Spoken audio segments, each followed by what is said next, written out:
जय हिंद दोस्तों। Welcome to our channel the Indian soul. और मेरा नाम है शुभो और आज हम लोग डिस्कस करेंगे डिफेंस टेक्नोलॉजी ऑफ इंडिया के बारे में।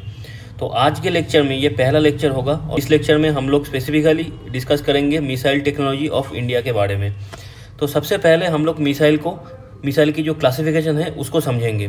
तो एक मिसाइल को हम 4 तरीके से उसको क्लासीफाई कर सकते हैं। पहला तरीका क्या है, on basis of flight path.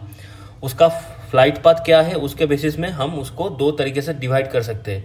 पहला क्या हो गया, पहला हो गया बैलिस्टिक मिसाइल और दूसरा हो गया क्रूज मिसाइल। फ्लाइट पाथ मतलब क्या है, अगर मान लेते हैं ये बैलिस्टिक मिसाइल को अगर हम देखते हैं तो इसका लॉन्च होने के बाद पकड़ लेते हैं कि यहाँ से बैलिस्टिक मिसाइल लॉन्च हुआ और उसको पहुँचना टारगेट उसका यहाँ पे है।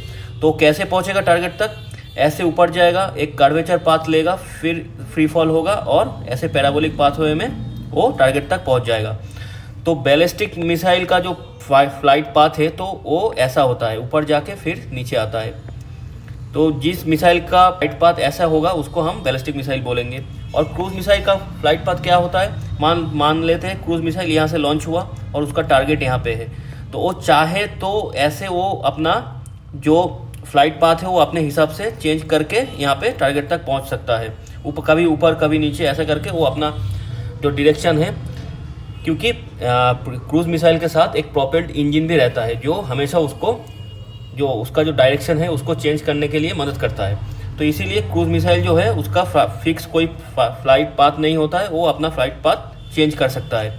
तो जो मिसाइल का फ्लाइट पाथ ऐसे पैराबोलिक कर्व तरीके से होगा तो उसको हम बोलेंगे बैलिस्टिक मिसाइल, और जिसका फ्लाइट पाथ चेंज होता है उसको हम बोलेंगे क्रूज मिसाइल। ठीक है, अब आते हैं on basis of launch mode. Launch mode के हिसाब से हम मिसाइल को टोटल 5 तरीके से डिवाइड कर सकते हैं। पहला तरीका क्या हो गया, सरफेस टू सरफेस। जो मिसाइल सरफेस से ही लॉन्च होता है और उसका टारगेट भी सरफेस में ही होता है तो उसको हम सरफेस टू सरफेस मिसाइल बोलेंगे। अगर कोई मिसाइल सरफेस से लॉन्च होकर हवा में ही किसी चीज़ के ऊपर अटैक करता है तो उसको हम सरफेस टू एयर मिसाइल बोलेंगे। अगर कोई मिसाइल एयर से ही, मतलब कोई किसी फाइटर प्लेन से लॉन्च हुआ फिर एयर में ही किसी फाइटर प्लेन में जाके लगा और उसको नाश कर दिया, उसको ख़त्म कर दिया, तो उसको हम बोलेंगे एयर टू एयर मिसाइल। फिर सी टू सी मिसाइल, मतलब समुद्र के अंदर से कोई सबमरीन से या तो कोई जंगी जहाज़ से अगर कोई मिसाइल लॉन्च होता है और समुद्र के अंदर ही किसी जहाज़ के ऊपर जाके गिरता है तब उसको हम सी टू सी मिसाइल बोलेंगे। और सी टू सरफेस मिसाइल मतलब समुद्र से लॉन्च हुआ और लैंड एरिया में जाके गिरा तो इसको हम सी टू सरफेस मिसाइल बोलेंगे। तो लॉन्च मोड के हिसाब से हम लोग टोटल मिसाइल को टोटल 5 डिवीजन में डिवाइड कर सकते हैं। उसके बाद आता है क्या, on basis of warhead. Warhead मतलब मिसाइल जो वॉरहेड मतलब जो बम कैरी कर रहा है वो बम क्या है, कन्वेंशनल बम है कि न्यूक्लियर बम है, तो उसके हिसाब से हम मिसाइल को 2 तरीके से डिवाइड कर सकते हैं। पहला हो गया कन्वेंशनल वॉरहेड, मतलब जो मिसाइल्स कन्वेंशनल जो वॉरहेड मतलब कन्वेंशनल जो बम्स होता है उसको जब कैरी करता है तब उसको हम बोलेंगे कन्वेंशनल वॉरहेड कैरिंग मिसाइल। दूसरा क्या हो गया, दूसरा हो गया न्यूक्लियर वॉरहेड जो कि स्ट्रेटेजिकली न्यूक्लियर बम लेके जाता है तो उसको हम बोलेंगे न्यूक्लियर वॉरहेड कैरिंग मिसाइल। ठीक है, लास्ट तरीका क्या है, चौथा तरीका हम on basis of range. Missile का जो रेंज होता है मतलब वो कितने दूर तक जाके अपने एनिमी को ख़त्म कर सकता है, उसी रेंज के हिसाब से हम मिसाइल को टोटल 4 तरीके से डिवाइड कर सकते हैं। ठीक है, पहला तरीका क्या हो गया, अगर कोई मिसाइल 300 से 1000 किलोमीटर तक जाता है तो उसको हम बोलेंगे शॉर्ट रेंज मिसाइल। अगर कोई मिसाइल 1000 से 3500 किलोमीटर तक जाता है तो उसको हम बोलेंगे मीडियम रेंज मिसाइल। फिर कोई मिसाइल 3500 से 5000 किलोमीटर तक जाता है तो उसको हम बोलेंगे इंटरमीडिएट रेंज मिसाइल। और कोई मिसाइल अगर 5000 किलोमीटर से ज़्यादा जाता है उसको हम बोलेंगे इंटर कॉन्टिनेंटल मिसाइल, मतलब वो एक कॉन्टिनेंट से दूसरे कॉन्टिनेंट तक भी पहुंच सकता है। तो इसी की वजह से उसको हम इंटर कॉन्टिनेंटल मिसाइल भी बोलते हैं, क्योंकि वो 5000 किलोमीटर से ज़्यादा दूरी जा सकता है। अब आते हैं हम लोग ये जो पहले जो डिवाइड किए थे on the basis of flight path, ballistic missile और क्रूज मिसाइल, इसके बारे में थोड़ा डिटेल में जानेंगे और जो इसका जो बैलिस्टिक मिसाइल और क्रूज मिसाइल का क्या क्या डिफरेंस है उसको भी समझेंगे। तो सबसे पहले हम क्या देखेंगे, cruise missile are jet propelled at subsonic speeds throughout their flight, while ballistic missiles are rocket powered only in the initial boost phase of flight, after which they follow an arcing trajectory to the target.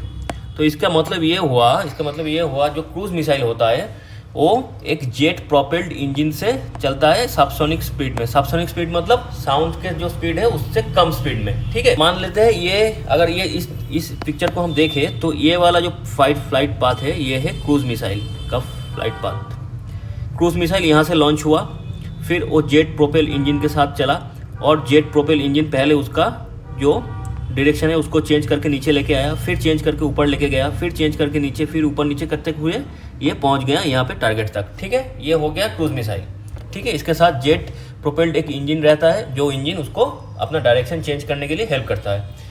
अब आते हैं ये वाला जो flight path ये है ballistic missile का flight path. तो बैलिस्टिक मिसाइल कैसे जाता है?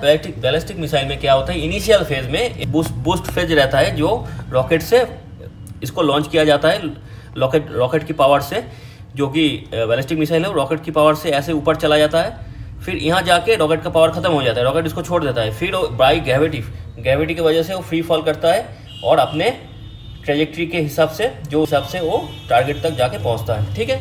समझ में आ गया बेसिक कॉन्सेप्ट। बेसिक डिफरेंस क्या है, क्रूज मिसाइल में एक इंजन रहता है जो हमेशा उसके साथ रहता है और उसका जो डायरेक्शन है उसको चेंज करता रहता है, और क्रूज मिसाइल बैलिस्टिक मिसाइल में क्या होता है, एक बार रॉकेट से ये लॉन्च हो गया, एक दूरी तक जब हाईएस्ट जगह पे पहुंच जाता है उसके बाद रॉकेट का पावर खत्म हो जाए, फिर उसको रॉकेट वो platform typically launch from fix location. ये जो बैलिस्टिक मिसाइल है टिपिकली फिक्स लोकेशन से ही लॉन्च होता है।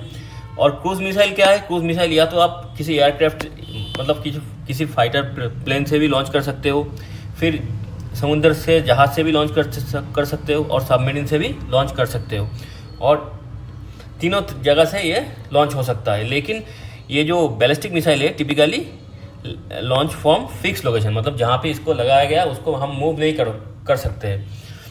उसके बाद क्या आता है रेंज में क्या होता है, बैलिस्टिक मिसाइल का जो रेंज होता है वो can travel thousands of kilometre, वो थाउजेंड्स ऑफ किलोमीटर तक दूर तक, मतलब इंटरकॉन्टिनेंटल मतलब 5000 किलोमीटर से भी दूर जा सकता है। क्रूज मिसाइल जो है ये कैन ट्रैवल 100 ऑफ किलोमीटर्स, ठीक है, ये 100 ऑफ किलोमीटर ही जा सकता है। फिर क्या आता है नेविगेशन। बैलिस्टिक मिसाइल का जो नेविगेशन होता है वो गाइडेड बाय ग्रेविटी होता है, और क्रूज मिसाइल का जो नेविगेशन सिस्टम चलता है वो टेरेन किस एरिया के ऊपर से वो जा रहा है, और रडार सिस्टम और यानी GPS system, global positioning system जो होता है उसके अंदर, रडार सिस्टम के अंदर ये चलता है, मतलब रडार के हिसाब से जो फ्लाइट पाथ इसके अंदर फिट होगा तो उसी के हिसाब से चलेगा, ठीक है। फिर आता है स्पीड। ये जो बैलिस्टिक मिसाइल है ये कैन ट्रैवल हाई स्पीड, लेकिन क्रूज मिसाइल जो है ये हाई सबसोनिक स्पीड में जा सकता है, सुपरसोनिक में भी जा सकता है और हाइपरसोनिक में भी जा सकता है, ठीक है। जो बैलिस्टिक मिसाइल है ये हाई स्पीड में से जा सकता है, लेकिन ये सुपरसोनिक और हाइपरसोनिक नहीं हो सकता, ठीक है। अगर सुपरसोनिक और हाइपरसोनिक जाना है, स्पीड में जाना है, तो आपको क्रूज मिसाइल चाहिए। अच्छा, अब देखते हैं ये जो एग्जाम्पल है बैलिस्टिक मिसाइल के अंदर क्या क्या आता है। हम इंडिया के पास अग्नि सीरीज़ है, जो अग्नि के सीरीज़ के अंदर जो भी मिसाइल्स है वो सारे बैलिस्टिक मिसाइल के अंदर आता है। फिर पृथ्वी मिसाइल जो है, क्रूज मिसाइल का एग्जाम्पल क्या है, ब्रह्मोस, निर्भय, ये सारे चीज़ क्रूज मिसाइल के अंदर आता है, ये दोनों। अब हम देखेंगे बैलिस्टिक मिसाइल का जो अग्नि सीरीज़ है ये एक्चुअली क्या है। ये अग्नि सीरीज़ के बारे में हम लोग थोड़ा जानेंगे, क्योंकि इंडिया के पास ये अग्नि सीरीज़ का जो बैलिस्टिक मिसाइल है ये सबसे ज़्यादा दूर तक जाता है, इंटरकॉन्टिनेंटल बैलिस्टिक मिसाइल है ये। तो थोड़ा सा इसके बारे में हमें जानना पड़ेगा। तो इसमें सबसे पहले हम जानेंगे क्या अग्नि सीरीज़ का जो मिसाइल है ये है सरफेस टू सरफेस मिसाइल, जो कि सॉलिड फ्यूल से चलता है। सॉलिड फ्यूल क्या है, सॉलिड फ्यूल ये है कि मेटालिक पाउडर होता है, जैसे कि aluminium mix with metallic powder, क्या एल्युमिनियम का जो मेटालिक पाउडर आता है उसके साथ क्या मिक्स करके, उसके साथ हम oxidiser like ammonium perchlorate mix करके एल्युमिनियम का जो मेटालिक पाउडर होता है उसके साथ एमोनियम परक्लोरेट मिक्स करके हम क्या करते हैं, एक रबरी मटेरियल तैयार करते हैं, ठीक है। एक रबरी मटेरियल तैयार करते हैं, उसको हम एक as a composite solid fuel missile के अंदर यूज़ करते हैं। तो जब ऐसे कंपोजिट सॉलिड फ्यूल जो एक ऑक्सीडाइज़र यानी एमोनियम परक्लोरेट और एल्युमिनियम का जो पाउडर आता है, मेटालिक पाउडर, इसको मिक्स करके बनाया जाता है, तो उसको हम सॉलिड फ्यूल बोलते हैं। और यही सॉलिड फ्यूल हम लोग किस में यूज़ करते हैं, अग्नि सीरीज़ के अंदर, जो कि एक सरफेस टू सरफेस मिसाइल है। ठीक है, तो अग्नि सीरीज़ के अंदर हम क्या देखेंगे, अग्नि सीरीज़ के अंदर पहला तो अग्नि 1 हो गया, फिर अग्नि प्राइम हो गया, जो इसको 1 को एडवांस करके अग्नि प्राइम बनाया गया। ठीक है, उसके बाद अग्नि 2 हो गया, अग्नि 3, अग्नि 4, अग्नि 5, अग्नि 6। ये टोटल 7 अग्नि सीरीज़ के अंदर मिसाइल बनाया है इंडिया ने। उनमें से ये अग्नि प्राइम, जो कि अग्नि 1 को एडवांस करके बनाया है थोड़ा सा, तो उसके बाद अग्नि 2। अग्नि 1 जो है वो 700 से 1200 किलोमीटर तक जा सकता है। फिर अग्नि प्राइम जो है वो 1000 से 2000 किलोमीटर तक जा सकता है, लेकिन तक ये ऑपरेशनल नहीं हुआ, ये ट्रायल में है ये अग्नि प्राइम। तो अग्नि 1 क्या है, मीडियम रेंज बैलिस्टिक मिसाइल है। अग्नि प्राइम भी जो बनने वाला है वो भी मीडियम रेंज होगा। फिर अग्नि 2 क्या है, वो भी मीडियम रेंज है, वो 2000 से 3500 किलोमीटर तक जा सकता है, ये ऑपरेशनल है। ठीक है, ये ऑपरेशनल फील्ड में काम कर रहा है अभी। फिर अग्नि 3 जो है वो इंटरमीडिएट रेंज बैलिस्टिक मिसाइल है, जो कि 3000 से 5000 किलोमीटर तक जा सकता है, ऑपरेशनल कंडीशन में है। अग्नि 4 इंटरमीडिएट जो है बैलिस्टिक मिसाइल, ये भी 3500 से 4000 किलोमीटर तक जा सकता है और ऑपरेशनल कंडीशन में है। फिर अग्नि 5 जो इंटरकॉन्टिनेंटल बैलिस्टिक मिसाइल है। ठीक है, इसको बोला जाता है कि 7 से 8000 किलोमीटर तक ये जा सकता है। अग्नि 5 अभी ऑपरेशनल स्टेटस में है। उसके बाद आता है अग्नि 6। अग्नि 6 भी एक इंटरकॉन्टिनेंटल बैलिस्टिक मिसाइल है। ये 11000 से 12000 किलोमीटर, मतलब पूरा चाइना ये कवर करेगा। एक्चुअली चाइना तो ये भी कवर करेगा, जो अग्नि 5 भी है। ठीक है, तो लेकिन ये अग्नि 6 अभी तक टेस्ट नहीं हुआ, ये अंडर डेवलपमेंट के अंदर है अग्नि 6। ठीक है, तो अब देखेंगे ये जो स्टेजेस, हर एक मिसाइल के अंदर स्टेज होता है। स्टेज मतलब स्टेज के बारे में डिटेल में हम अगले वाले स्लाइड में देखेंगे। तो स्टेज मतलब हम अभी फ़िलहाल के देख लेते हैं कि अग्नि 1 उसमें वो सिंगल स्टेज 1 स्टेज मिसाइल है। अग्नि प्राइम 2 स्टेज का है। अग्नि 3, 2, 4, 5 ये सारे अग्नि 3, 4 और 2 ये तीनों 2 स्टेज का मिसाइल है। और अग्नि 5 3 स्टेज का है, और अग्नि 6 जो बनने वाला है वो 4 स्टेज का मिसाइल है। ठीक है, तो अब हम समझेंगे ये जो स्टेजेस ऑफ मिसाइल का स्टेज क्या होता है। मतलब मिसाइल के अंदर हम स्टेजेस ऑफ मिसाइल बोलते हैं, तो ये स्टेजेस ऑफ मिसाइल क्या है, बैलिस्टिक मिसाइल के अंदर ये स्टेजेस ऑफ मिसाइल क्या है। किसी भी बैलिस्टिक मिसाइल को हम पकड़ ले, देखते उसका फाइट प्लाट कैसा होता है, हम लोग देख लिए थे पहले ही। एक कर्व वे में ये जाके टारगेट में हिट करता है। पहला ये क्या करता है, पहले ये बूस्ट फेज में, इसका 3 फेज होता है। बूस्ट फेज में क्या होता है, बूस्ट फेज में इसके अंदर जो प्रोपल्सिव जो फ्यूल है, जो रॉकेट सिस्टम है, वो फायर करता है और इसको ग्रेविटी के अगेंस्ट ऊपर भेजता है। रॉकेट को ग्रेविटी के अगेंस्ट ऊपर, पृथ्वी के जो ग्रेविटी है उसके अगेंस्ट इसको ऊपर भेजता है। ठीक है, the missile gain the velocity its needs to reach its target. This phase usually last for 1 to 5 minutes. तो पहला 5 मिनट के अंदर यह मिसाइल टारगेट के पास पहुंचने के लिए जो स्पीड चाहिए होता है, उसी स्पीड के हिसाब से इसको रॉकेट जो होता है वो इसको ऊपर भेजता है, उसी स्पीड से ऊपर भेजता है। तो एक बार जो वेलोसिटी है वो गेन करने के बाद ये बूस्ट फेज खत्म हो जाता है। यहाँ पे ये रॉकेट ने उसको स्पीड दे दिया, अब ये ऊपर जाने लगा। यहाँ पे रॉकेट बंद हो गया। ठीक है, फिर लेकिन उसको स्पीड मिल गया है, ऊपर जा रहे जहाँ के वो हाईएस्ट पॉइंट तक पहुँचा। ठीक है, पहुँचने के बाद वो बाई ग्रेविटी वो नीचे आने लगा। तो मिड कोर्स क्या होता है, यहाँ तक होता है बूस्ट फेज, फिर यहाँ से यहाँ तक होता है मिड फेज। मिड कोर्स में ये होता है the missile has finished it's firing it's propulsion system. मतलब रॉकेट का जो प्रोपल्सन सिस्टम है वो यहाँ पे ही खत्म हो जाता है। बूस्ट फेज खत्म होने के बाद उसको तो रॉकेट ने स्पीड दे दिया, उसी स्पीड के हिसाब से ऊपर पहुँच गया। ठीक है, हाईएस्ट पॉइंट तक पहुँच गया। तो यहाँ से वो अभी बाई ग्रेविटी को यूज़ करके वो टारगेट तक पहुँचेगा। ठीक है, जब वो नीचे आता है, नीचे आने के टाइम में जब यहाँ से फिर से वो एटमॉस्फेयर, मतलब पहले जब बूस्ट फेज होता है तो पृथ्वी का जो एटमॉस्फेयर होता है उसको पार करके वो बाहर चला जाता है। ठीक है, बूस्ट फेज के बाद जो मिड कोर्स फेज है बैलिस्टिक मिसाइल का, वो ज़्यादातर हिस्सा वो पृथ्वी का जो एटमॉस्फेयर है उसके बाहर निकालता है। निकालने के बाद वो जब फिर से पृथ्वी के अंदर प्रवेश करता है तो उसी टाइम क्या होता है मिड कोर्स में। अच्छा, मिड कोर्स कितना देर तक चलता है, 20 मिनट तक चलता है। तो mid course mainly inter continental ballistic missile में लगता है। ठीक, अगर आपको इंटर कॉन्टिनेंटल नहीं जाना है तो आप नीचे से ही मतलब यहाँ से यहाँ तक पहुँचना है, इतना दूर तक नहीं जाना है, तो आप यहाँ पे भेजोगे, वहाँ पे एक ही प्रोपल्सिव मतलब बूस्ट फेज में ही अपना काम हो जाएगा, यहाँ पे ऊपर जाएगा और नीचे आ जाएगा बाई ग्रेविटी। ठीक है, तो जो कि मिड क्रॉस होता है, जो कि ये री एंट्री फेज और इसके बूस्ट फेज के बीच में होता है, तो ये बस ये जब जो भी मिसाइल इंटर कॉन्टिनेंटल जाता है उसमें चाहिए होता है। ठीक है, इंटरमीडिएट और जो शॉर्ट रेंज मिसाइल होता है और मीडियम रेंज, इसमें नहीं चाहिए होता है। तो जो मिड कोर्स होता है तो ये इंटर कॉन्टिनेंटल बैलिस्टिक मिसाइल में चाहिए होता है। ठीक है, तो मिड कोर्स में क्या होगा, वो फिर ऊपर चला गया, यहाँ से फ्री फॉल हो रहा है। ठीक है, इट जब भी वो नीचे आने के बाद, नीचे आते हुए जब वो फिर से री एंट्री करता है, पृथ्वी के जो एटमॉस्फेयर है उसमें री एंट्री करता है, तब री एंट्री करने के बाद क्या होता है, उसका टर्मिनल फेज एक्टिव हो जाता है। टर्मिनल फेज में क्या होता है, यहाँ से उसका जो सामने वाला जो वॉरहेड का हिस्सा है वो डिटैच हो जाता है, अलग से अलग होके फिर जाके टारगेट में गिरता है। अब अगर हम मिसाइल को देखें तो वो उसका जो पहला वाला जो स्टेज है वो इसके ऊपर डिपेंड करता है, इसके अंदर रॉकेट का प्रोपल्शन रहता है। तो ये वाला हिस्सा एक बार इसको ऊपर जाके बूस्ट फेज जब खत्म हो जाता है तो ये वाला हिस्सा रॉकेट से अलग हो जाता है, मतलब मिसाइल से अलग हो जाता है। फिर जब ये जो मिड कोर्स फेज ये ख़त्म होता है तो ये स्टेज 2 वाला जो हिस्सा है ये अलग हो जाता है, बाहर निकल जाता है अलग होके।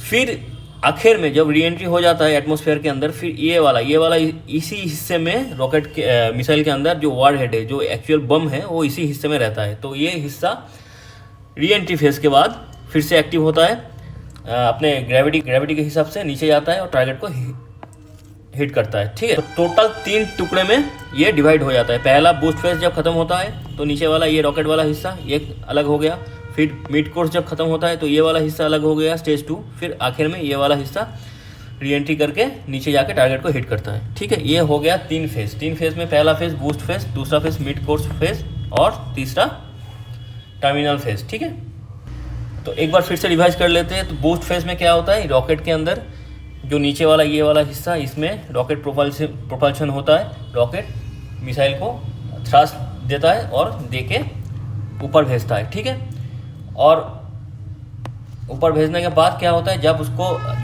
जो वेलोसिटी चाहिए टारगेट तक पहुंचने के लिए, वो वेलोसिटी जब उसको मिल जाता है, फिर क्या होता है, फिर मिड कोर्स चालू हो जाता है। मिड कोर्स के अंदर क्या होता है, ये जो रॉकेट का जो फायरिंग प्रोसीड्योर है वो स्टॉप हो जाता है, वो ख़त्म हो जाता है।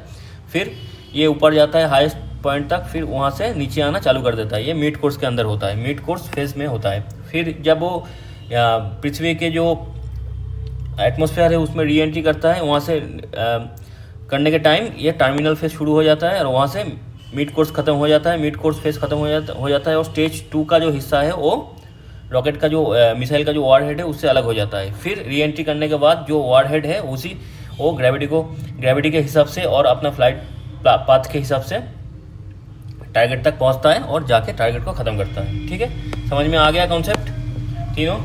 और जो ज़्यादातर इंटरकॉन्टिनेंटल जो मिसाइल हम यूज़ करते हैं उसमें ये तीनों फेज हमें दिखने को मिलता है। उससे कम वाले में, मतलब जो इंटरकॉन्टिनेंटल मिसाइल नहीं होता है, जो इंटरमीडिएट मिसाइल होता है, मीडियम रेंज मिसाइल या तो शॉर्ट मिसाइल में हम लोग एक स्टेज या तो 2 स्टेज यूज़ करके भी मिसाइल को अपने टारगेट तक पहुंचा सकते हैं। ठीक है, तो यानी अग्नि 5 जो है वो उसके अंदर हमें तीनों फेज देखने को मिलेगा। बाकी जितना भी मिसाइल है अग्नि 1 में एक ही फेज मिलेगा, वो बूस्ट करेगा, मतलब वो ज़्यादा दूर तक तो जाएगा नहीं, वो यहाँ से यहाँ तक जाएगा। तो यहाँ से उठ के यहाँ पे एक बार बूस्ट कर दिया, फिर जाके यहाँ पे गिर गया। ठीक है, क्योंकि वो एटमॉस्फेयर के बाहर तो जा नहीं रहा है, वो अंदर ही जाके इधर आ रहा है। क्योंकि आपको बहुत दूर तक जाना है तो आपको ऊपर भी जाना है, बहुत ऊपर तक। ठीक है, इसीलिए और अग्नि 2, 3, 4 जो भी है उसके अंदर हम 2 फेज देखते हैं, एक बूस्ट फेज हो गया, एक टर्मिनल फेज हो गया। ठीक है, वो ऊपर बूस्ट करता है, फिर जाके नीचे आके टारगेट में गिरता है। तो ये जो तीनों फेज है वो एकमात्र अग्नि 5 में ही दिखाई देता है, उसमें हम यूज़ करते हैं। समझ में आ गया कॉन्सेप्ट। अब हम देखेंगे डायमीटर ऑफ अग्नि मिसाइल। तो अग्नि मिसाइल का डायमीटर मतलब ये जो अग्नि मिसाइल है, अगर ऊपर से उसका क्रॉस सेक्शन करें, ये हो गया उसका डायमीटर। ठीक है, इस डायमीटर के हिसाब से उसका जो बॉडी है उसको वो बनाया जाता है। तो डायमीटर क्या क्या है, अग्नि 1 वो शॉर्ट मिसाइल है तो उसका डायमीटर 1 मीटर का है, अग्नि 2 का है 1 मीटर का, अग्नि 3 का 2 मीटर का, अग्नि 4 का 1.2 मीटर का, और अग्नि 5 का जो है वो 2 मीटर का। ठीक है, ये है उसका डायमीटर। उसका रेंज के हिसाब से, मतलब जो उसका वेरिएंट है उसके हिसाब से इसका रेंज ऊपर नीचे होता है। से डायमीटर के हिसाब से हम लोग उसी के बॉडी कितना चौड़ा होगा, कितना वारहेड हम उसके अंदर फिट कर पाएंगे, तो ये सारी चीज़ डायमीटर के हिसाब से होता है। तो अग्नि 5 जो मिसाइल है उसके अंदर multiple independently targetable re entry vehicle, मतलब MIRV, ये जो टेक्नोलॉजी है इसको इंस्टॉल किया जा चुका है। इसका मतलब क्या है, ज़्यादातर अग्नि 5 छोड़ के बाकी जो भी अग्नि का जो भी मिसाइल है उसके अंदर एक ही वारहेड, मतलब ये सारे वारहेड है। यहाँ पे कितना वारहेड है, 1 2 करके, 1 2 3 4 5 6 7 8 करके टोटल लगभग 10 वारहेड है। अग्नि एकमात्र अग्नि 5 के अंदर ये जो MIRV, मतलब multiple independently targetable re entry vehicle जो है, ये जो टेक्नोलॉजी है, ये टेक्नोलॉजी एकमात्र अग्नि 5 के अंदर इंस्टॉल किया हुआ है। इसके चलते क्या होता है, तो अग्नि 5 के अंदर बहुत सारे वारहेड एक साथ इंस्टॉल किया जा सकता है, लगभग मान लीजिए 7 8 10 करके 10 वारहेड, जबकि अग्नि 1 2 3 4 जो भी है उसके अंदर एक ही वारहेड इंस्टॉल कर सकते हैं। ठीक है, तो इसका एडवांटेज क्या हुआ, इसका एडवांटेज मान लेते हैं बैलिस्टिक मिसाइल यहाँ से अग्नि 5 यहाँ से उड़ा मान लेते हैं, ये है यहाँ पे टारगेट है, टारगेट के पास बहुत सारे रैडर फिट किया हुआ है, वो अग्नि मिसाइल को जो आ रहा है उसको ट्रैक कर रहा है। ठीक है, तो रैडर जब ट्रैक कर रहा है तो वो क्या सोचेगा कि अग्नि मिसाइल आ रहा है, एक वारहेड लेके आ रहा है जो कि टारगेट के ऊपर गिरने वाला है, तो उसी हिसाब से रैडर अग्नि 5 को ट्रैक करेगा और इसको डिफ्यूज़ करने के लिए दूसरा एक मिसाइल को अग्नि 5 को मार के गिराने के लिए भेज देगा।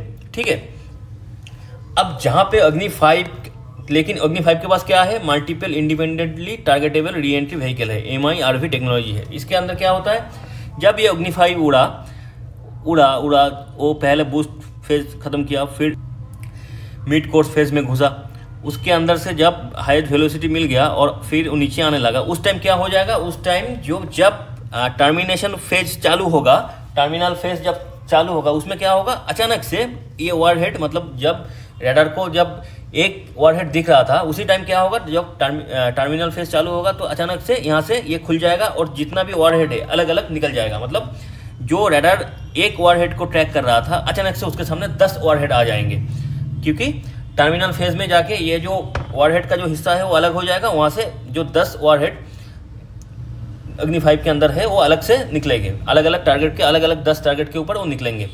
तब जाके ये जो रैडर सिस्टम है, ये दूसरे एनिमी का जो रैडर सिस्टम है वो कंफ्यूज हो जाएगा। वो एक मिसाइल को ट्रैक कर रहा था, अचानक से वो एक मिसाइल 10 मिसाइल बन गया, तो अब कौन सी मिसाइल को ट्रैक करे और हर एक मिसाइल कहाँ जा रहा है, उसके हिसाब से कैसे काउंटर मिसाइल भेजे, तो ये सारे कैलकुलेशन तब रैडर के लिए करना मुश्किल हो जाएगा। तब रैडर फेल करेगा और ये जो 10 वारहेड है वो अपने जगह पे गिरेगा और टारगेट को ख़त्म करेगा। तो ये जो MIRV जो टेक्नोलॉजी है ये अभी अग्नि 5 के अंदर लगा हुआ है। ठीक है, इसके वजह से क्या होता है, इसके वजह से अग्नि 5 जो है ये बाकी अग्नि 1 अग्नि 2 अग्नि 3 अग्नि 4 से एडवांस है, तो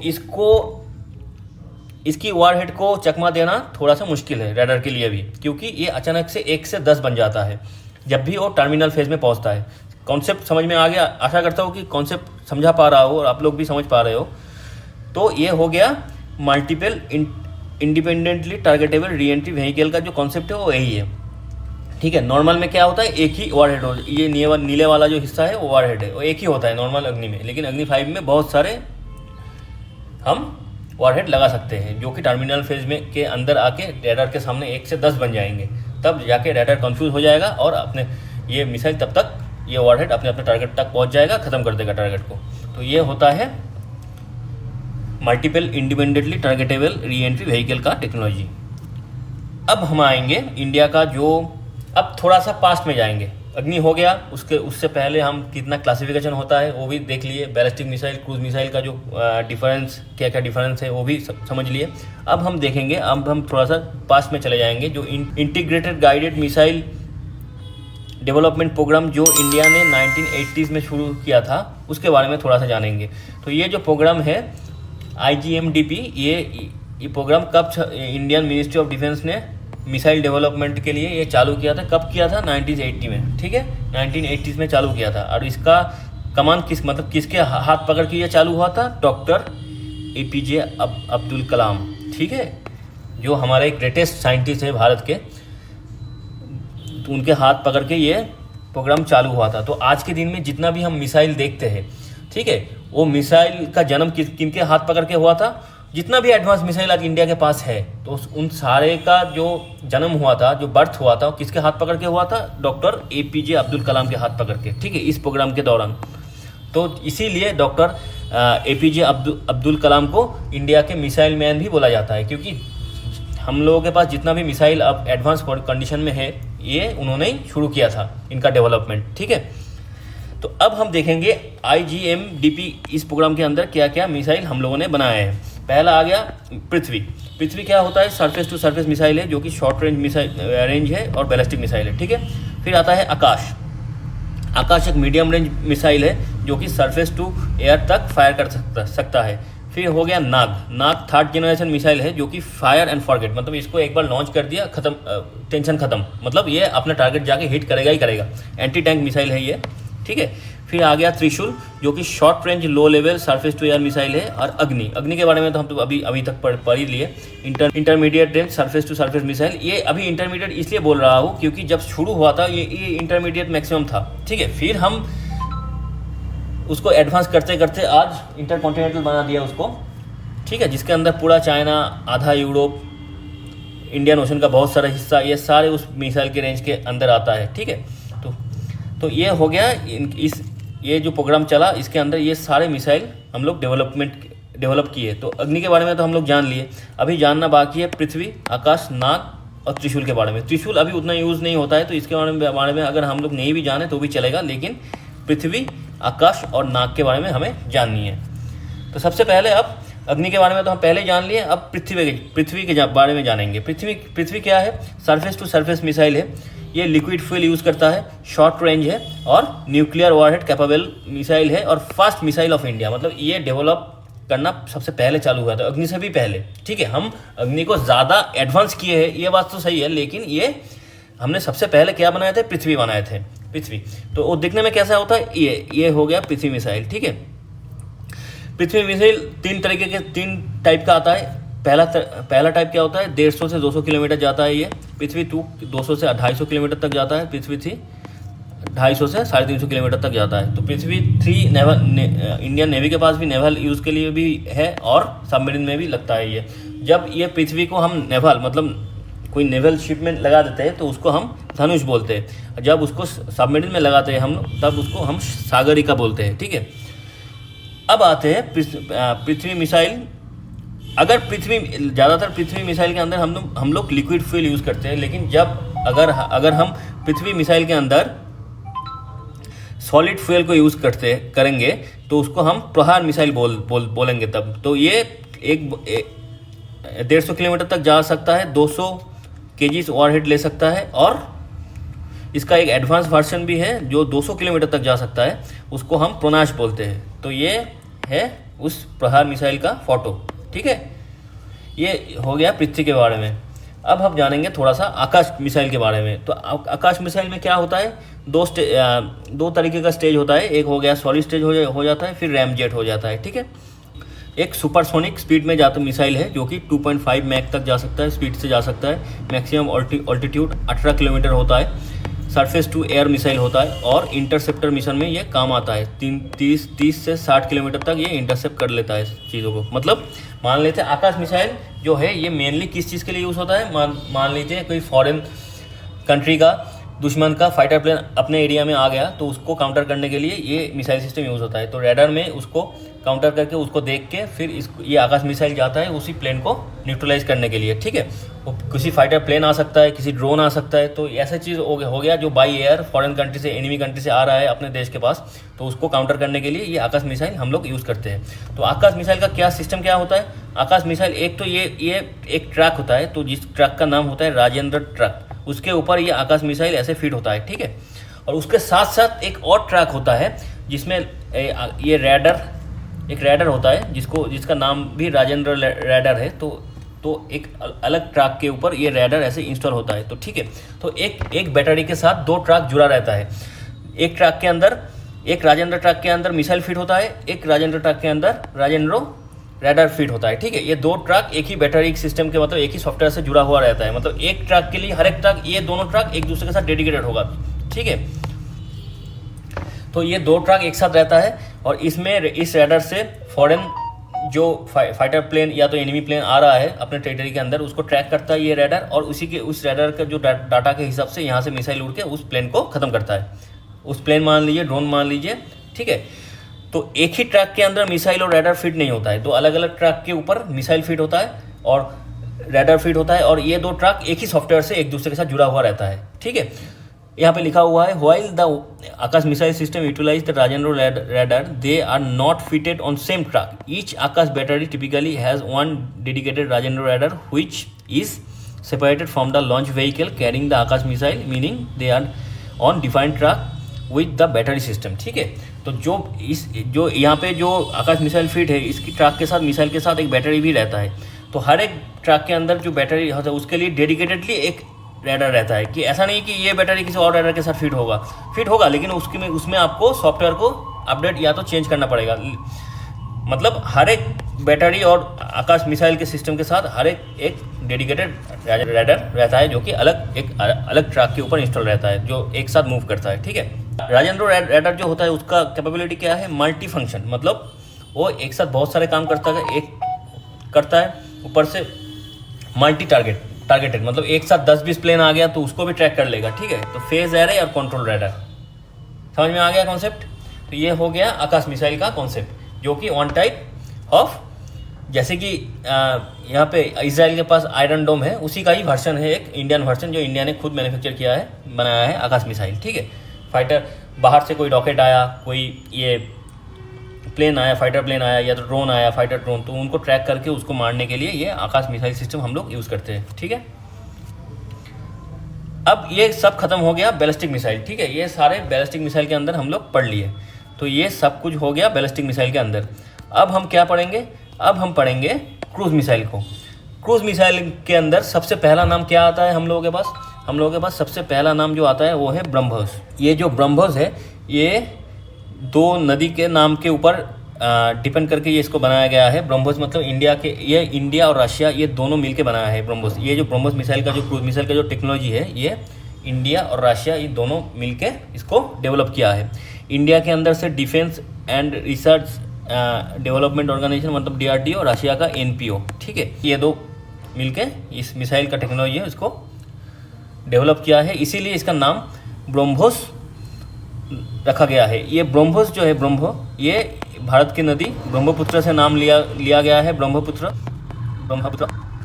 और ये जो मॉस है, ये मॉस्कोवा नदी, रशिया का मॉस्कोवा, ये दो नदी के नाम मिला के ब्रह्मोस नाम रखा गया है, ठीक है। ये जो ब्रह्मोस मिसाइल का जो फोटो है ये है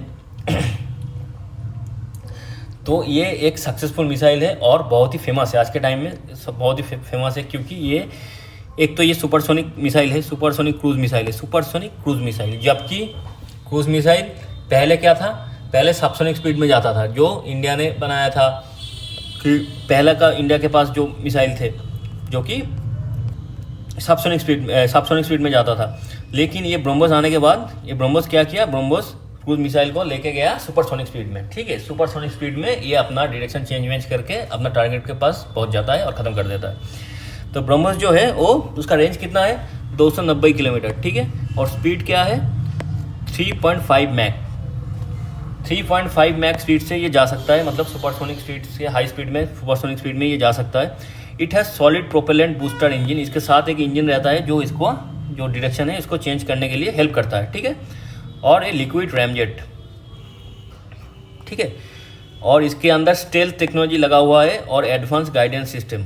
इसका जो रैडर है ये अच्छी तरीके से मिसाइल को गाइड करता है टारगेट तक, और इसके अंदर स्टेल्थ टेक्नोलॉजी भी लगा हुआ है।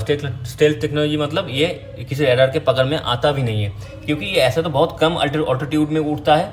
दूसरा, इसका डिज़ाइन ही ऐसा है कि रैडर जो रेडियो एक्टिव वेव भेजता है तो इसको टच करके फिर रैडर के पास पहुंचता नहीं है। इसका साइज भी छोटा है और इसीलिए रैडर इसको पकड़ नहीं पाता है। तो स्टेल्थ टेक्नोलॉजी इसके अंदर दिया हुआ है। It has A destructive warhead weighing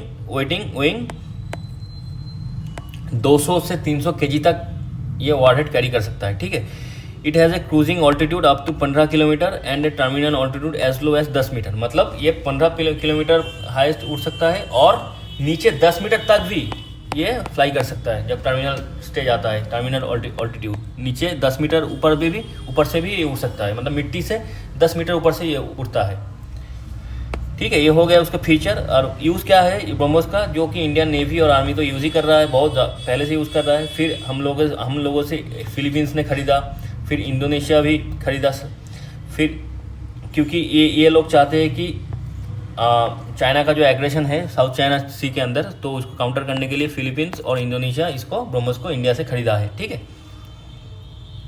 अच्छा, ब्रह्मोस का जो इनिशियल मिसाइल आया था उसके बाद उसको एडवांस भी किया गया। मतलब एक आया ब्रह्मोस 2, दूसरा आया ब्रह्मोस न्यू जनरेशन NG। ये जो न्यू जनरेशन है, पहले हम न्यू जनरेशन को पढ़ेंगे। न्यू जनरेशन जो है वो ही ब्रह्मोस मिसाइल का जो पहला वाला वेरिएंट था उसका एडवांस वर्जन है। तो क्या है इसमें एडवांस वर्जन, ये एक तो 290 किलोमीटर तक जा सकता है, 3.5 मैक तक इसका स्पीड हो सकता है। ये तो पहले में भी था, लेकिन इसका साइज जो है ये थोड़ा सा छोटा है पहले से भी और लाइटर भी है। ठीक है, जो ओरिजिनल ब्रह्मोस था उससे ये ब्रह्मोस जो NG है, मतलब न्यू जनरेशन है, ये छोटा भी है और स्मॉलर भी है। ठीक है, तो इससे क्या होता है, इसमें स्टेल्थ फीचर में और भी एनहांसमेंट और भी डेवलप स्टेल्थ फीचर हमें मिलता है जब उसका साइज छोटा हो जाता है और हल्का भी हो जाता है। ठीक है, अच्छा, फिर क्या, compatible with Russian origin Sukhoi MKI fighter, इसको छोटा किया गया। इसका कारण लाइटर और छोटा इसलिए किया गया था क्योंकि इसको फाइटर प्लेन में लगा सके हम लोग। फाइटर प्लेन में जो सुखोई 30 है, रशियन मेड फाइटर प्लेन जो इंडिया के पास है, अब तो इंडिया भी बनाता है सुखोई 30, तो उसके अंदर हम इसको फिट कर पाए। इसकी वजह से इसको हल्का किया गया और प्लेन के अंदर लगाया गया, सुखोई के अंदर। ठीक है, फिर indigenously developed light combat aircraft, मतलब भारत अभी जो तेजस बना रहा है उसके अंदर भी इसको फिट कर रहा है। ठीक है, फिर क्या है, lesser radar cross section than the previous version. तो साइज में छोटा होगा तो क्रॉस सेक्शन रैडर के अंदर पकड़ में भी छोटा आएगा, तो इसीलिए रैडर में स्टेल्थ फीचर भी अच्छा हो जाता है। तो इसमें ब्रह्मोस न्यू जनरेशन में। अब हम आते हैं ब्रह्मोस 2 में। ये जो ब्रह्मोस 2 है ये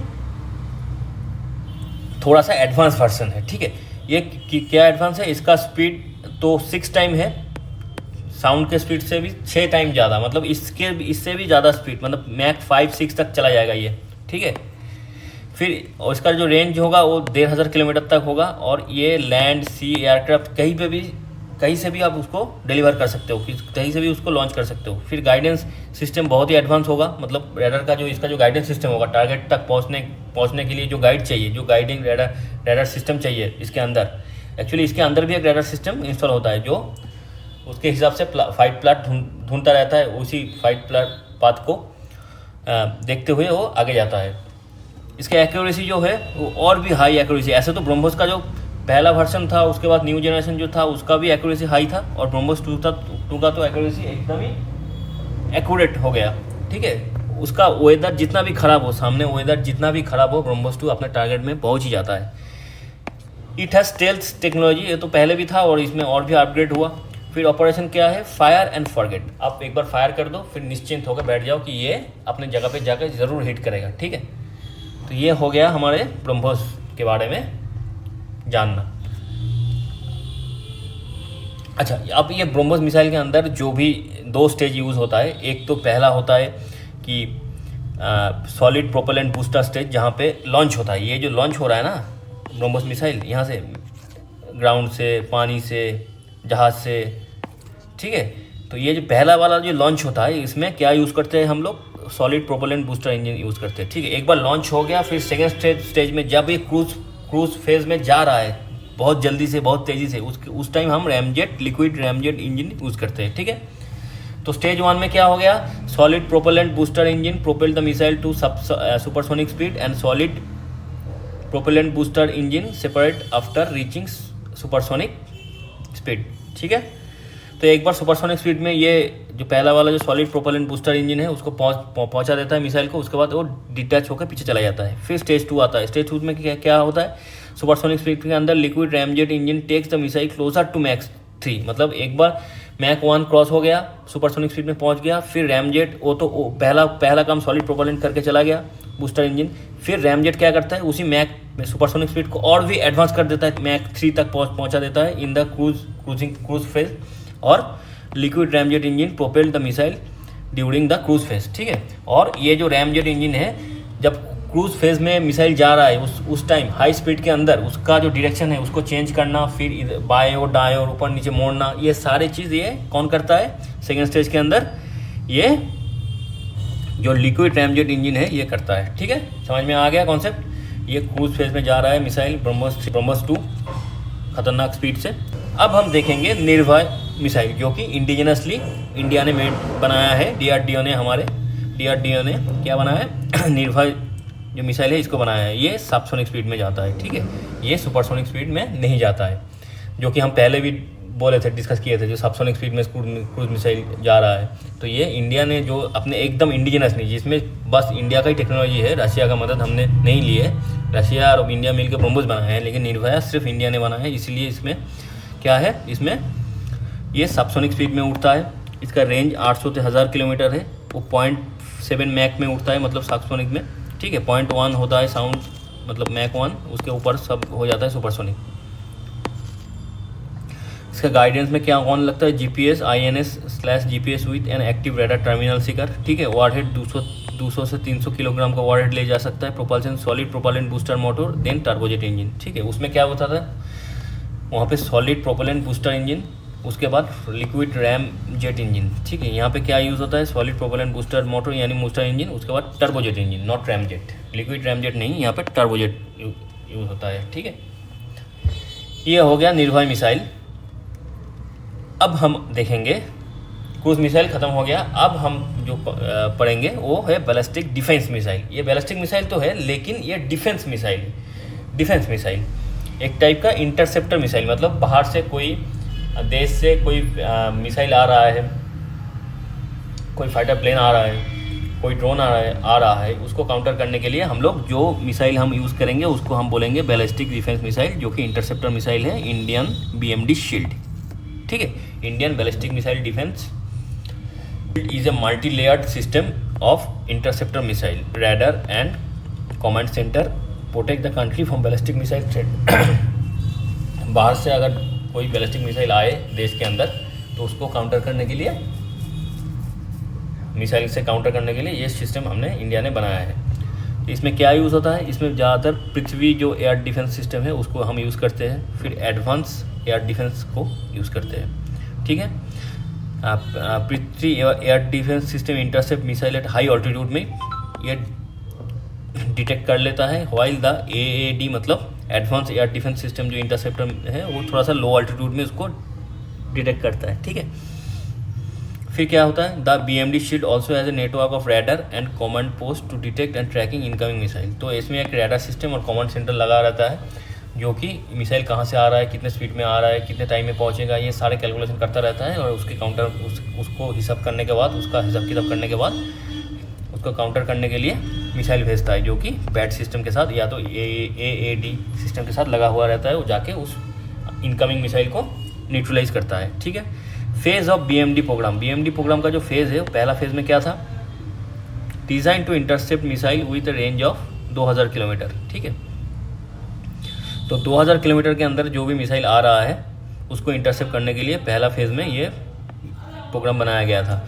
इसके अंदर पृथ्वी जो डिफेंस व्हीकल है और AAD इंटरसेप्टर सिस्टम, इन दोनों का इंक्लूड किया गया था। फिर फेज़ 2 हुआ, फेज़ 2 में इसको और एडवांस किया गया, जो कि 2000 था उसका टारगेट बढ़ा के 5000 किया गया, मतलब 5000 किलोमीटर के अंदर कोई भी मिसाइल अगर आ रहा है हमारे पास तो उसको डिटेक्ट करने के लिए, इंटरसेप्ट करने के लिए इसको एडवांस कर दिया गया था। उसके बाद फेज़ 2 में क्या, AD-1 and AD-2 interceptor missile लगाया गया था, ठीक है। तो अब इस फोटो से हम क्या देखेंगे, जो फेज़ है और इसका जो काम करने का जो तरीका है, ये जो बैलिस्टिक डिफेंस मिसाइल का, उसको समझने की कोशिश करेंगे, ठीक है। पहला क्या हो गया, the BMD shield protect India's national territory and important location of enemy aerial attack. It also bolsters India's no fast use policy by providing the second strike capability. तो ये जो हम यूज़ करते हैं, इसमें हम फास्ट स्ट्राइक यूज़ कैपेबिलिटी में इसको हम यूज़ नहीं करते। अगर हमें किसी को मारना होगा पहली बारी में, तो तब ये मिसाइल हम यूज़ नहीं करते। ये मिसाइल बस अगर किसी ने हमारे ऊपर अटैक कर दिया मिसाइल से, उसको काउंटर करने के लिए हम यूज़ करते हैं। पहला क्या होता है, मान लीजिए यहाँ से एनिमी का जो रॉकेट है, जो मिसाइल है, वो फायर हो चुका है, वो आ रहा है ऐसे, ये ऐसे आ रहा है।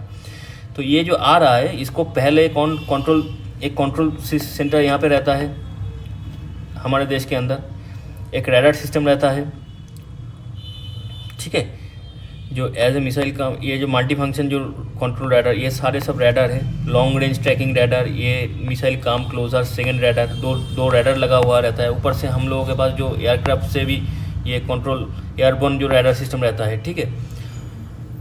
तो ये सारे चीज़ क्या करता है, ये जो मिसाइल आ रहा है इसको ट्रैक करता है। इसको ट्रैक करने के बाद कितना स्पीड से आ रहा है, कितना दूर तक आ गया, कितना टाइम लगेगा, कितना हाइट पे है, ये सारे कैलकुलेशन ये रैडार मिलके और ये सारे रैडार सिस्टम मिलके और ये कंट्रोल सेंटर मिलके हिसाब करता है। हिसाब करके इसको कमांड देता है। ये कमांड सेंटर है, सारे हिसाब हो गया तो यहाँ से कमांड यहाँ पे आया, यहाँ पे मिसाइल फिट होता है, तो उसी हिसाब के अनुसार यहाँ से मिसाइल लॉन्च होता है। लॉन्च होने के बाद ये जो मिसाइल आ रहा है उसके सामने आके उसके साथ टकरा जाता है और उसको हवा में ही ख़त्म कर देता है, ठीक है। समझ में आ गया कॉन्सेप्ट ये ही। यहाँ पे 3 चीज़ चाहिए, एक तो एक रॉकेट चाहिए, एक मिसाइल चाहिए हमें। जब दूसरे दुश्मन देश से, एनिमी देश से जब मिसाइल आ रहा है, उसको काउंटर करने के लिए एक तो मिसाइल चाहिए हमें, और उसके बाद उसको कहाँ से आ रहा है, कितना दूरी से आ रहा है, कितना दूर अभी है, कितना रास्ता वो कवर कर लिया और कितना रास्ता बाकी है, ये सारे कैलकुलेशन के लिए हमें रैडार चाहिए, ठीक है। ये सारे रैडार का जो इन्फॉर्मेशन है उसको कैलकुलेट करने के लिए कंट्रोल कमांड सेंटर चाहिए।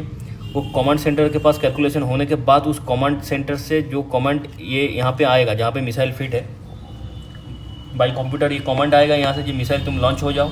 फिर यहाँ से मिसाइल लॉन्च होके ये आने वाला जो हॉस्टाइल मिसाइल है उसको काउंटर करेगा, ठीक है। ये हो गया BMD का कॉन्सेप्ट, ठीक है। आशा करता हूँ क्लियर है। अब हम आएंगे ऐसे ही जो विदेश में भी है, मतलब USA के पास एक थर्ड मिसाइल सिस्टम है जो कि ऐसे ही काम करता है, जो कि एक जो बैलिस्टिक डिफेंस मिसाइल है थार। हमारे पास तो ये है जो इंडिया का खुद का बना हुआ BMD शील्ड है, इंडियन BMD शील्ड, जिसमें पृथ्वी और advance air defence system use होता है, ठीक है। मतलब पृथ्वी एयर डिफेंस सिस्टम, मतलब यहाँ पे हम पृथ्वी रॉकेट को यूज़ करते हैं।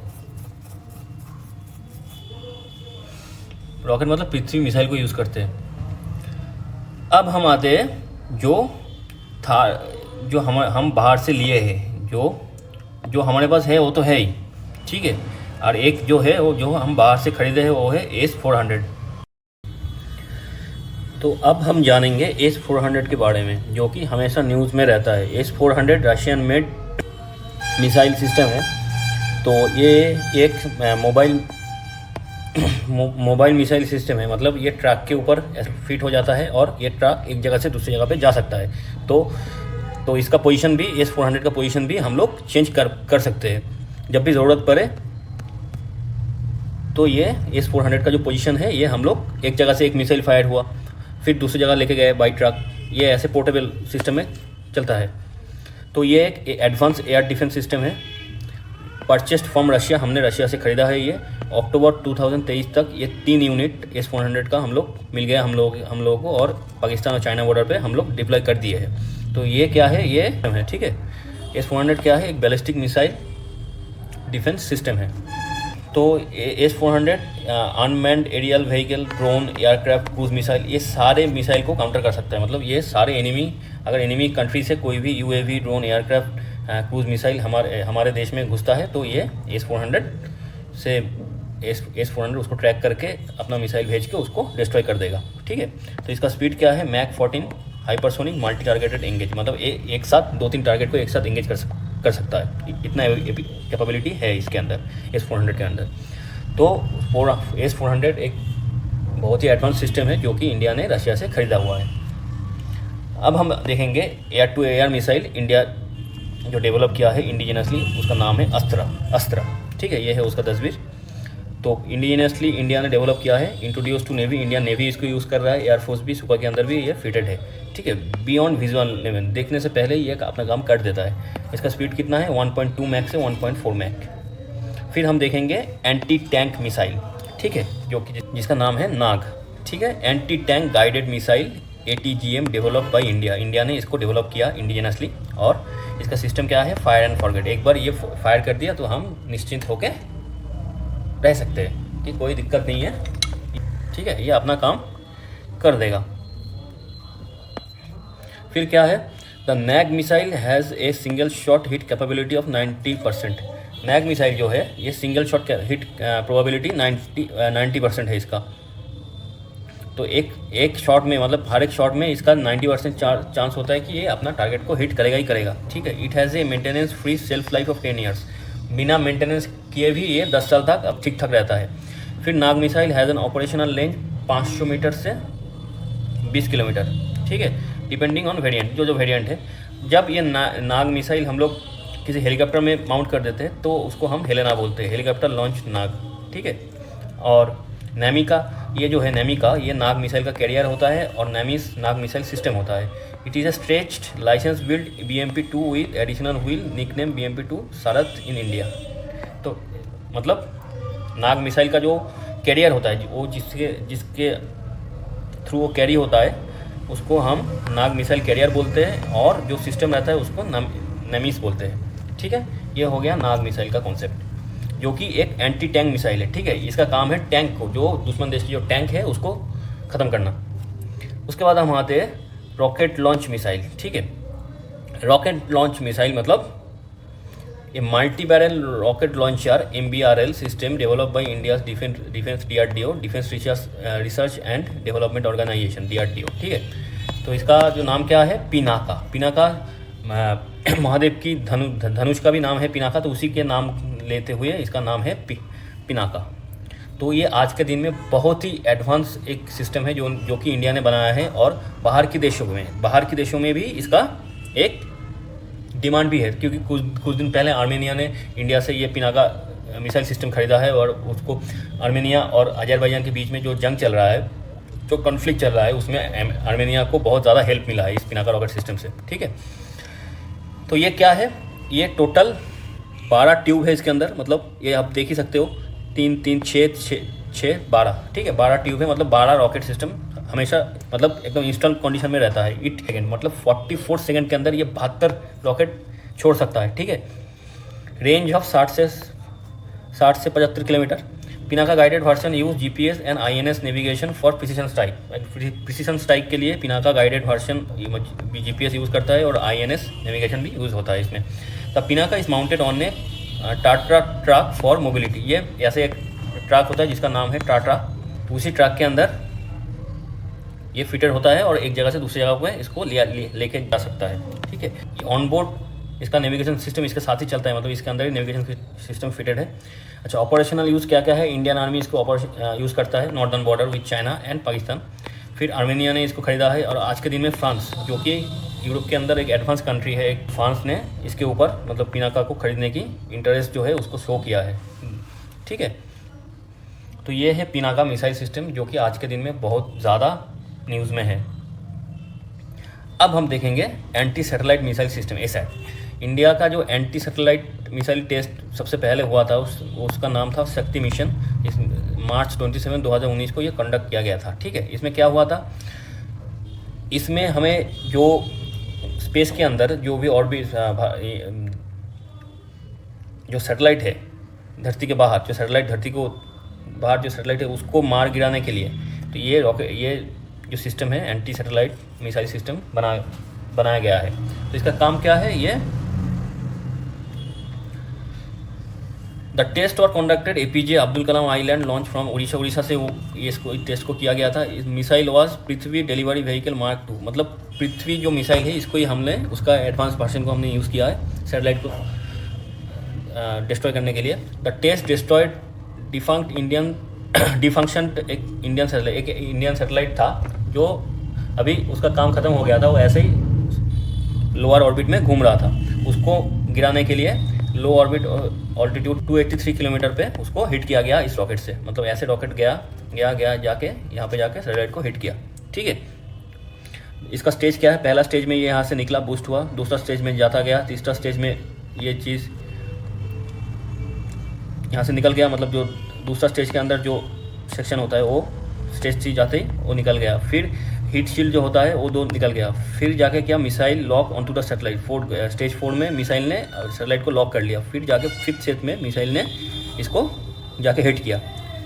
तो ये मिसाइल कहाँ था, लो अर्थ ऑर्बिट में घूम रहा था। ठीक है, ये जो रैडार सिस्टम है ये मिसाइल को गाइड करता है। ठीक है, ये जो रैडार है, ये रैडार यहाँ से जब मिसाइल निकला, रॉकेट निकला, इसको गाइड करते हुए सैटेलाइट तक लेके गया। और रैडार आइडेंटिटी एंड ट्रैक टारगेट, ये 2 रैडार जो है ये इसको भी ट्रैक कर रहा था, और ये सैटेलाइट कहाँ पे है, कितना दूरी पे है, वो भी ट्रैक कर रहा था।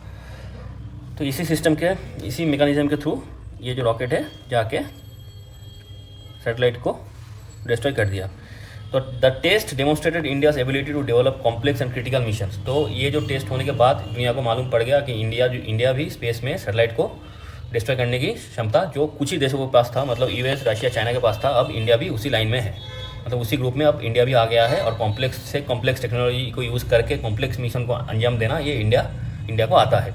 ठीक है, ये टेस्ट के बाद ये दुनिया को ये समझ में आ गया। The test has been led a debate about the dangerous and consequence of ASAT for the international security. ठीक है, तो दुनिया ने बोला कि अगर आप ऐसे ही टेस्ट करते रहोगे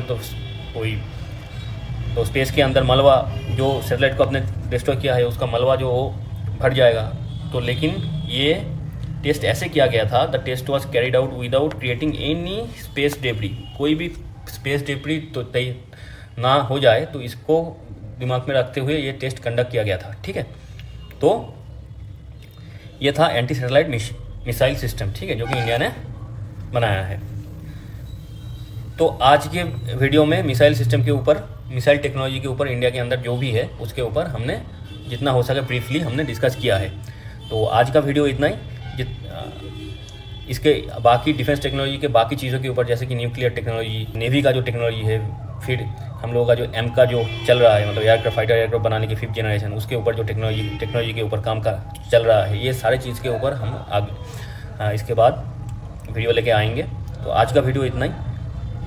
अगर आप लोगों को हमारी वीडियो अच्छे लगे तो चैनल को सब्सक्राइब कर दीजिएगा, बेल बटन को प्रेस कर दीजिएगा, और जितना हो सके वीडियो को शेयर और लाइक कर दीजिएगा। आज के लिए इतना ही।